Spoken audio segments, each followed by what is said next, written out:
Setahu saya setil FR 3001 itu as kotak Kak, yang buat ngopelnya ya, buat ngopel di sininya nih.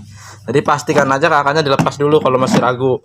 Kepala pisau rumputnya seperti ini dilepas, nanti dalamnya seperti ini kotak ya.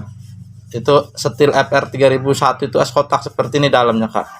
Jadi kalau ragu dilepas aja dulu kepala pisau rumputnya, baru kakak udah tahu asnya. Kalau as kotak berarti kakak nanti pilihnya as kotak. Kalau as segi 7 as segi 9 kakak boleh as segi 7 as segi 9. Tapi kalau setil as kotak Kak ya. Kalau untuk merek-merek yang lainnya misalnya yang 4 tak tipe berapa, misalnya tipe 388 misalnya, atau tipe berapa lah, itu ada as kotak, ada as segi 7 as segi 9 ya.